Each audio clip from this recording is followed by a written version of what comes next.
sejenis santet, Kiai. Kau tahu siapa yang diincar menjadi sasaran? Nyi Wirapi. Ada orang yang menginginkan nyawanya. Aku akan buat dia tidur. Kau bisa menjalankan tugasmu mengobati Nyi Parwati tanpa dikenal oleh siapapun.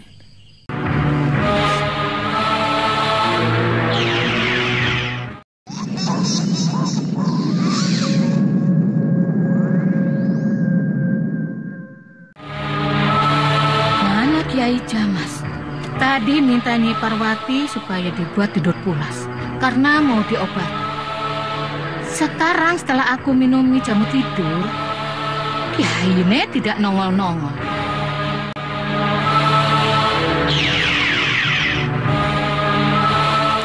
Lihat itu. Cepat lakukan. Aku temui Simbong dulu, supaya tidak mengganggu pekerjaanmu. Ayo. Baik, Kiai. Di awal episode ini, kita menuju pada Kiai Jamas yang di saat itu menemui Nyai Embong untuk mengalihkan perhatian wanita tersebut. Sedangkan Topeng Hitam bertugas mengobati Nyai Parwati yang sudah diberi obat tidur oleh wanita tua tersebut. Kini Nyi Embong pun tampak mengomel sendiri karena dirinya sudah menunggu lama kedatangan Kiai Jamas yang tidak kunjung tiba itu. Dengan diam-diam, Kiai Jamas pun masuk dan berdiri di samping Nyai Embong sambil mendengarkan ocehan wanita tua tersebut yang kesal terhadap dirinya. Keberadaan Kiai Jamas kemudian membuat wanita tua itu menjadi terkejut setelah ia menoleh karena ada suara sahutan dari sang kiai atas omongannya. Ia pun malu sendiri karena telah menuduh sang kiai sebagai pembohong. Untuk mengalihkan perhatian, ia pun menyuruh sang kiai untuk cepat-cepat mengobati Nyai Parwati. Kiai Jamas pun menjawab bahwa semuanya akan beres dan mereka tinggal menunggu saja. Gendowor pun kini sudah memulai untuk melakukan pengobatan dengan tenang. Ia pun mengerahkan sepertiga dari tenaga dalamnya untuk menyalurkan kekuatannya ke tubuh Nyai Parwati.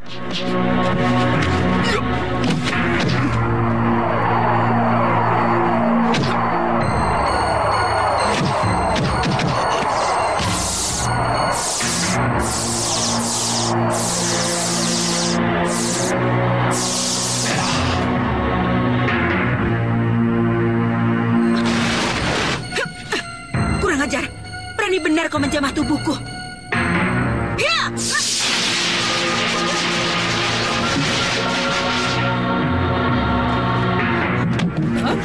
Hei, jangan lari!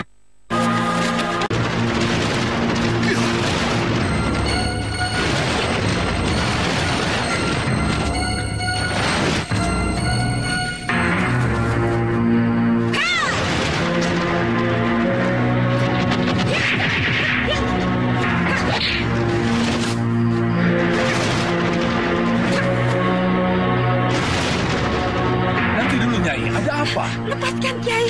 Lepaskan. Jelaskan dulu, ada apa? Topeng hitam kurang ajar. Dia meraba-raba seluruh tubuhku. Ah, masa? Kiai Jamas pun kemudian mengingatkan tentang sakit yang diderita oleh Nyai Parwati di saat itu. Apakah sudah sembuh atau masih terasa sakit? Sebab kini wanita itu sudah tampak sehat walafiat kembali seperti semula. Bahkan ia sudah berada di tempat itu, padahal sebelumnya ia tidak pernah sanggup berjalan jauh. Kok aneh ya? Tidak sakit lagi? Kalau begitu, berkat rabaan-rabaan topeng hitam tadi. Tidak, bukan rabaannya, tapi karena jamu si Embong yang mujarab. Topeng hitam datang sengaja mencemarkan nama baik saya. Saya ingin membuat perhitungan dengannya. Nyai, istighfar, Nyai.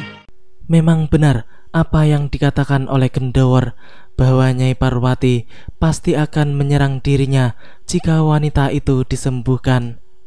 Kini Ibu Arya Soma itu pun berusaha mengejar topeng hitam yang sudah raib entah kemana. Wanita itu pun kemudian bertemu dengan Dian Selasih yang langsung mempertanyakan hendak kemana dirinya. Setelah mengetahui kalau mertuanya itu sedang mencari topeng hitam, maka Selasih pun memberitahukan bahwa ia tahu di mana topeng hitam saat ini berada. Hal itu membuat Nyai Parwati menjadi penasaran, sehingga ia yang hendak pergi sendiri pun kini mengurungkan niatnya. Gadis itu pun memberitahukan bahwa topeng hitam tinggal di dalam wilayah Kadipaten, seperti yang pernah dikatakan oleh Mak Lampir kepada dirinya. Dulu Mak Lampir pernah melacak dalam Kadipaten. Bagus. Kalau begitu kita tinggal membatasi tempat pencarian topeng hitam di wilayah Kadipaten. Hah? Kita? Aku juga ikut, Bu. Tidak. Kau sedang dicari Dewi Racun. Temuilah dia di Padepokan Kiai Ageng Sebayu.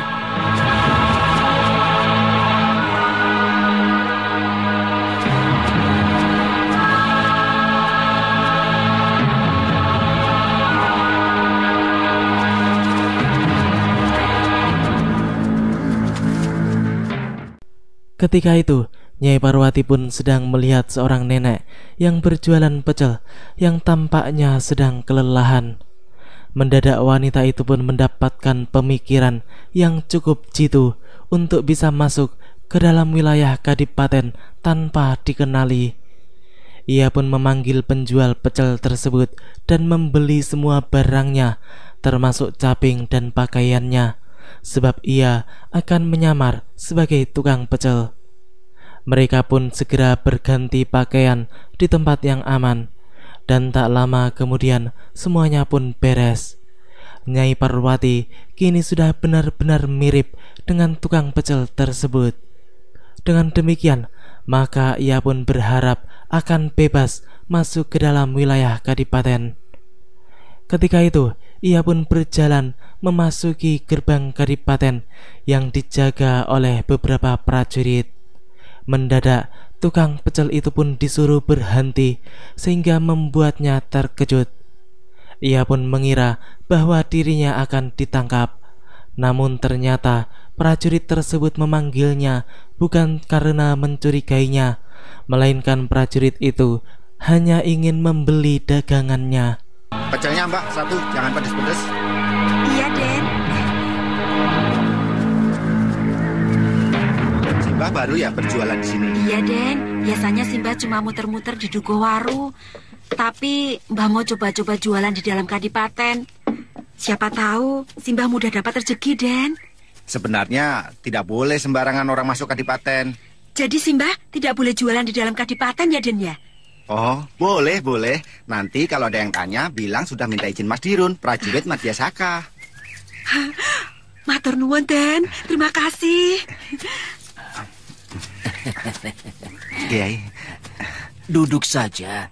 Teruskan makanmu. Aku juga ingin makan pecel. Ya.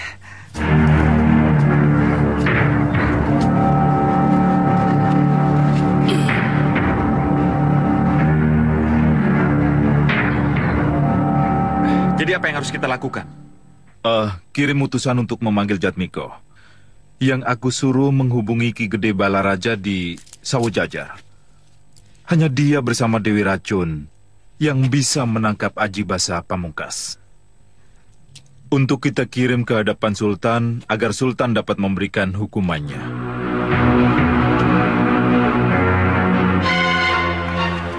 Ini Mbah, enak pecelnya Mbah. Silakan Kiai. Oh iya, silakan.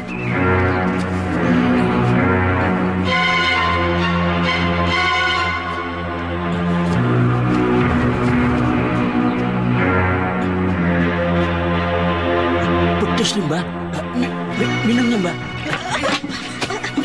Aduh, maaf Kiai, minumnya tumpah semua. Tidak apa-apa. Tampaknya Kiai Basari sengaja melakukan hal demikian agar ia bisa melihat jelas wajah penjual pecel tersebut. Sedangkan penjual pecel yang merasa telah dilihat wajahnya oleh Kiai Basari pun langsung menyingkir dari tempat tersebut. Ia pun langsung pergi membawa bakulnya. Sang Kiai pun memanggil-manggilnya sebab ia belum membayar pecelnya. Namun tukang pecel tersebut mengatakan tidak usah, sambil berlalu pergi. Sang Kiai pun kemudian melihat Jaka yang baru saja keluar dari gerbang istana Kadipaten. Ia pun langsung memanggilnya, lalu menyuruh Jaka mengikuti serta mengintai tukang pecel yang di saat itu masih berjualan di sekitar tempat tersebut. Setelah Sang Kiai pergi, Jaka pun kemudian melihat tukang pecel itu sedang ramai pembeli, termasuk dari kalangan prajurit Kadipaten. Ya, aku dengar para petinggi Kadipaten orangnya sakti-sakti ya. Kalau tidak sakti, ya tidak bisa jadi petinggi, Mbah. Ayo, Di antara para petinggi Kadipaten, siapa yang paling sakti? Sudah tentu Kanjeng Martoloyo. aku lebih pegang Tumenggung Martapura. Menurutku Raden Haryo Sentanu. Betul, aku pernah melihat kesaktiannya. Katanya topeng hitam sering terlihat di Kadipaten ya. Aku jadi penasaran mau lihat langsung seperti apa ya orangnya. Itu bohong, Mbah. Dia juga sedang dicari oleh para petinggi di sini. Ada yang bilang topeng hitam tinggal di Kadipaten sini ya. Siapa dia itu, Nak? Aku tahu. Aku tahu yang menjadi topeng hitam itu siapa. Siapa, Nak? Ini, Mbak. Aku orangnya. Sungguh lucu si Jaka. Ia malah mengaku sebagai topeng hitam. Sungguh mengejutkan penjual pecel itu untuk sesaat. Kini kita kembali lagi kepada Ki Basari yang di saat itu sedang berjalan sendirian sambil memikirkan Nyai Parwati yang menyamar sebagai tukang pecel. Apa maksud dari wanita itu datang ke Kadipaten dengan menyamar seperti itu? Ia pun merasa bahwa sepertinya ada yang sedang diselidiki oleh Ibu Arya Soma tersebut. Sang Kiai pun merasa harus menyelidikinya, namun tidak mungkin ia sendiri yang akan melakukannya karena pasti akan dicurigai oleh Nyai Parwati. Mendadak, Sang Kiai pun melihat keberadaan Gendowar yang sedang menuntun kuda Tumenggung Martoloyo, sehingga ia segera menemuinya. Aku ingin kau mengawasi seorang yang menyamar jadi penjual pecel di Kadipaten. Siapa, Kiai? Kau pasti belum kenal, Wor. Namanya Nyi Parwati. Ingat, dia orang sakti. Kau tidak boleh sembarangan terhadapnya. Awasi saja apa yang dilakukannya. Kau sanggup, Wor? Insya Allah, Kiai. Sepertinya Ki Basarilah yang belum mengetahui kalau Gendowar sangat mengenal Nyai Parwati, bahkan mengetahui kesaktiannya. Namun pemuda itu hanya diam saja ketika dikatakan demikian oleh Sang Kiai. Di malam itu tampak Nyai Parwati yang masih berada di lingkungan Kadipaten. Mendadak wanita itu pun melihat sesosok topeng hitam yang sedang menyelinap di antara pepohonan dan semak-semak, lalu bergerak menuju ke istana Kadipaten. Nyai Parwati pun selalu mengikutinya sebab ia tidak mau kehilangan momen yang penting yang sudah ditunggu-tunggunya tersebut.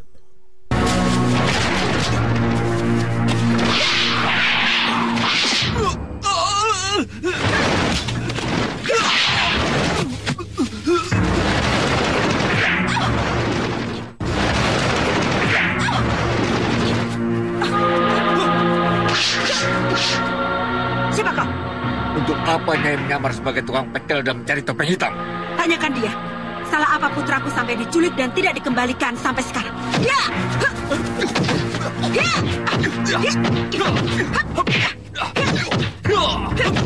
Ya!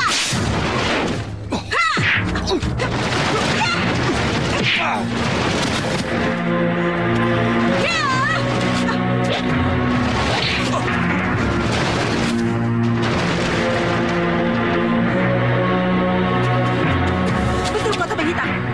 Bukan, Mbah. Sumpah, aku hanya disuruh yang memakai topeng putih tadi.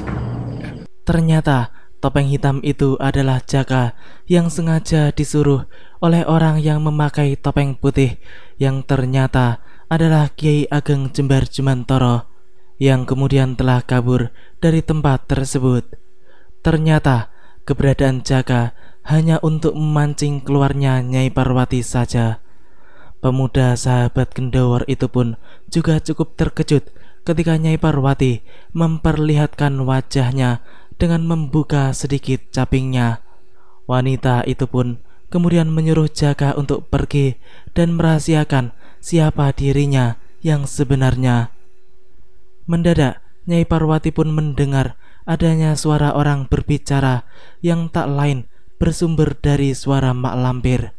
Tampaknya nenek setan itu sedang berbicara dengan Nyi Randa, membahas tentang topeng hitam yang selalu menghalangi niat mereka guna meruntuhkan Kadipaten Tegal. Nyi Randa pun memberitahukan kalau ia sudah pernah mencoba untuk menyantet istri Adipati Haryo Sentanu, namun ada yang mampu menolak serta menghancurkan serangannya, dan kemungkinan orang itu adalah topeng hitam. Cari dia di Kadipaten sampai ketemu. Siapa yang menjadi topeng hitam? Jika kau punya kesempatan, racuni Tumenggung Martoloyo dan para petinggi Kadipaten. Akan saya lakukan. Jangan lupa besok pagi bawa suamimu supaya tidak ikut campur. Selamat bekerja.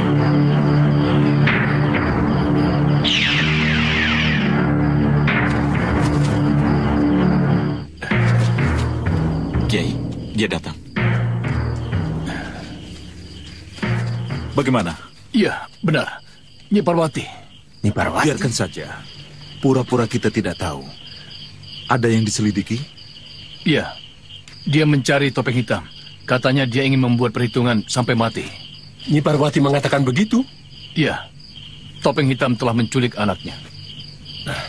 Kanjeng, laporkanlah keadaan di sini kepada Gusti Sultan Mataram. Katakan bahwa keadaan di Kadipaten Tegal sangat gawat, sehingga Kanjeng menganggap perlu mengadakan sayembara. Sayembara? Betul, adakan sayembara. Kiai Jamas pun mengatakan bahwa Sultan Agung harus mengadakan sayembara.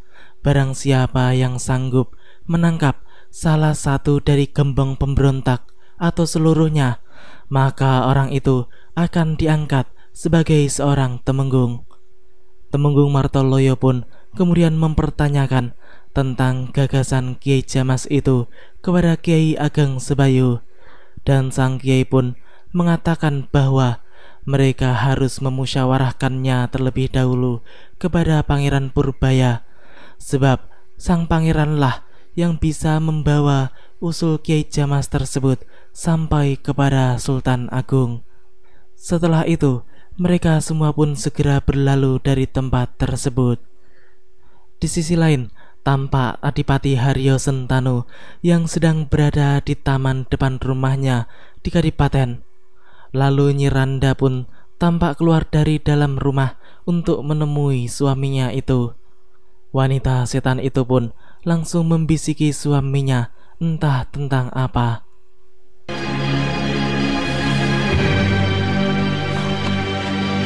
Kapan? Hari ini. Hah? Kita tunggu saja. Hari ini? Iya. Tenang saja, Kakang. Semuanya sudah diatur. Semuanya untuk Kakang.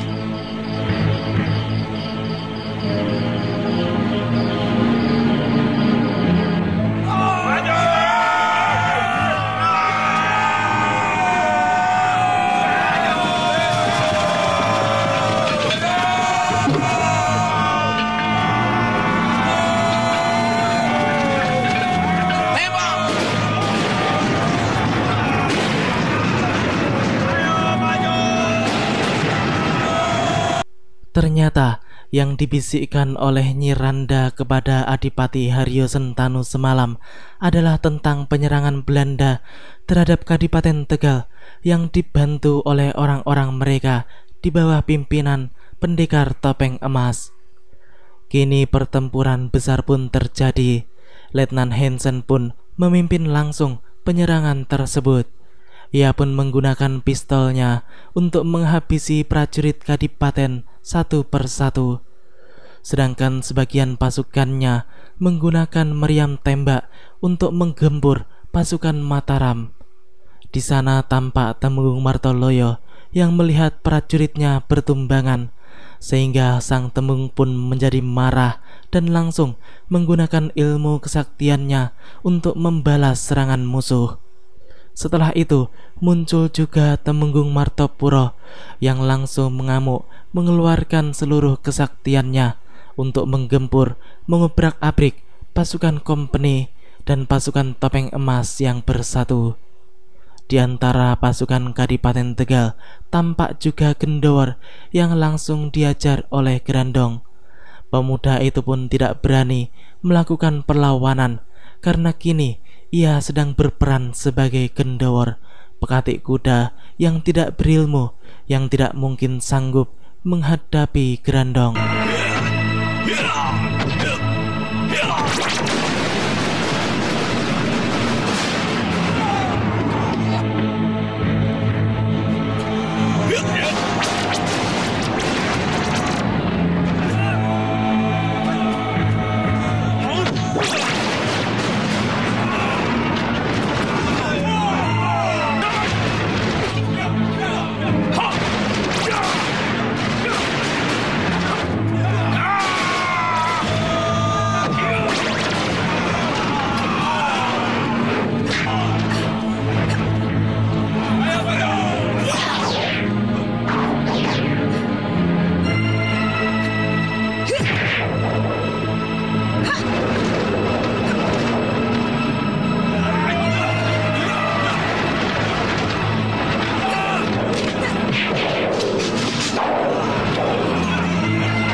Setelah pertempuran tersebut, kaki Gendowor pun tampak pincang dan ia pun berjalan sendirian.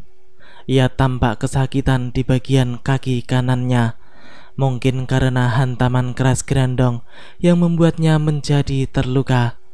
Pemuda itu pun kini duduk beristirahat sambil mengurut-urut kakinya yang sakit. Mendadak saja ia dikejutkan dengan munculnya nenek penjual pecel dari belakang. Simba, bikin kaget aku saja. Sakit?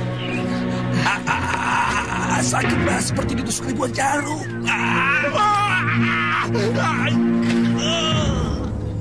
Gendowor pun tampak sangat kesakitan. Namun setelah itu rasa sakitnya pun tiba-tiba hilang setelah penjual pecel tersebut mengobatinya. Pemuda itu pun tampak senang sekali karena kini kakinya sudah tidak sakit lagi, alias sudah sembuh. Sebenarnya semua yang diperlihatkan oleh Gendowor hanyalah akting atau berpura-pura saja. Sebenarnya ia sendiri sanggup melakukannya, namun karena didahului oleh Nyai Parwati, maka ia pun tetap berperan sebagai Gendowor yang tidak bisa apa-apa. Kini pemuda itu pun memuji-muji kesaktian nenek tukang pecel yang ada di hadapannya, yang kemarin dilihatnya ikut bertempur di medan peperangan. Padahal kesaktiannya sendiri lebih tinggi dibandingkan dengan wanita tersebut. Namun sekali lagi, ia kini sedang berperan sebagai Gendowor. Kalau saja seandainya saya punya ilmu. Ya, saya tidak seperti ini, Mbah. Kau mau aku ajari beberapa jurus silat agar kau bisa jaga diri? Terima kasih, Mbah. Terima kasih. Semoga amal Simbah mewariskan ilmu pada saya. Mbah mendapat pahala yang banyak.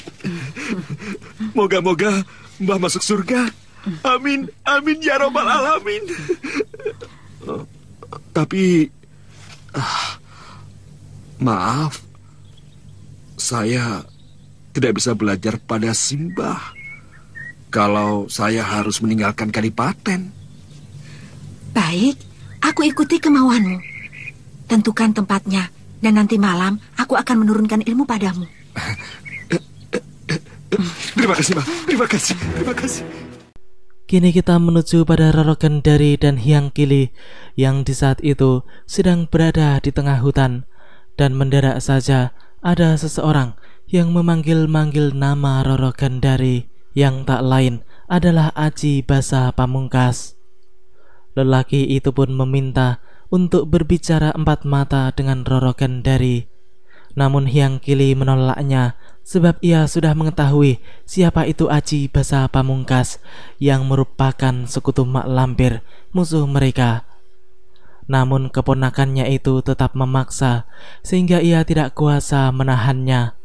Kini mereka berdua pun menjauh dari Hyang Kili untuk membicarakan sesuatu yang rahasia. Kebetulan di tempat tersebut ada Truna dan Welu yang sudah berganti pemeran. Kedua murid Datuk Larang Tapa itu pun kini sedang mengintai Aji Basa Pamungkas dan Roro Gendari yang saling berbisik-bisik. Mereka tampaknya penasaran apa yang sedang dibicarakan oleh si Cikas. Namun sepertinya si Cikas sedang membicarakan tentang kitab Somala yang sampai saat ini masih diincarnya, namun belum didapatkannya. Aku mau membantu kakak, tapi kakak harus berjanji bahwa kakak akan selalu mendampingiku. Ya, aku janji. Apa yang harus aku lakukan? Ambil kitab Somala dari tangan Parwati. Baik, tunjukkan di mana tempatnya. Aku sendiri juga tidak tahu, tapi akan kutemukan kau dengan menantuku. Ya, ayo. Sebentar, aku ajak bibiku dulu untuk membantu. Bibi, tidak. Bi, dengarkan dulu. Ada warta yang penting. Bibi pasti senang. Warta apa?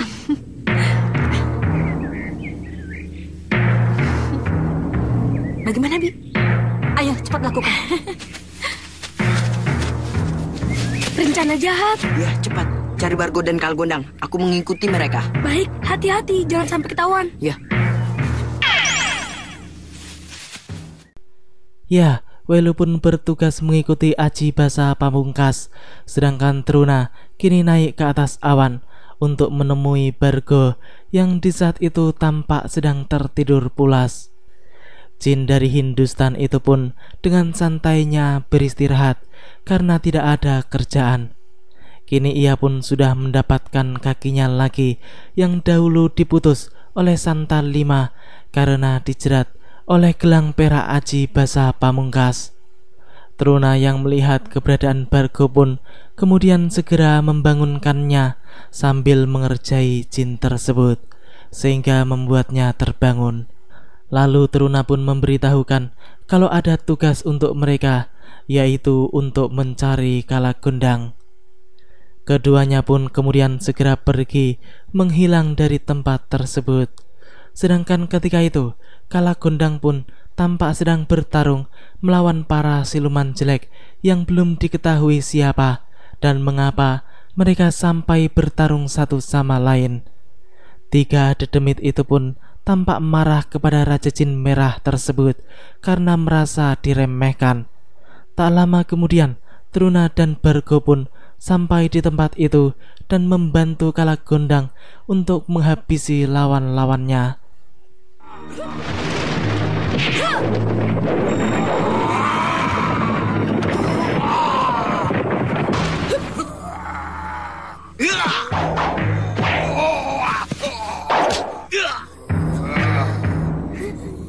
Maju terus, pantang mundur, Paman Gondang. Berantas sampai tuntas, Ki.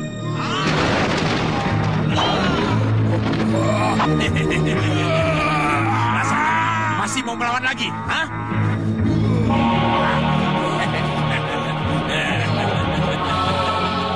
Memang enak, tidak punya tangan dan kaki. Allahu Akbar. Allahu Akbar. Malah putung. Iya.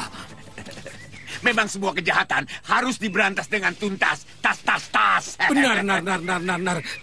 Ki Gondang, bantu aku membalas Malampir dan Aji Basa Pamungkas. Dia harus dihukum supaya dia menghentikan kejahatannya. Tumben-tumbenan kamu. Ingat si muka codot itu, Bargo. Sekarang Malampir sedang berkomplot dengan Sang Hyang Kili dan Roro Gandari, Paman Gondang. Bisa dipercaya omonganmu itu? Sumpah, aku melihat sendiri dan ikut mendengarkan omongannya. Omongannya bagaimana? Persekongkolan antara Malampir dengan Sang Hyang Kili dan Roro Gandari untuk mencuri kitab Somala dari tangan Nyi Parwati. Serakah. Dasar si nenek peot muka codot. Tidak bosan-bosannya minta diberi bulu ketek. Hah? Bulu ketek? Iya, bulu ketek campur keringat, tapi yang bau asem. Itu keringat ketekku, Ki. Kata orang, keringat ketekku paling bau di seluruh dunia. Beres. Kalau begitu kita tidak usah cari jauh-jauh. Di mana Lampir sekarang? Linci tahu, dia sedang mengikutinya. Ayo, kita ke tempat Linci saja. Ayo. Demikianlah alur cerita di episode kali ini. Nantikan kelanjutan kisahnya di episode yang akan datang. Terima kasih bagi teman-teman semua yang udah mau nonton. Jangan lupa like, comment, subscribe, dan share. Dan juga nyalain notifnya. Wassalamualaikum warahmatullahi wabarakatuh.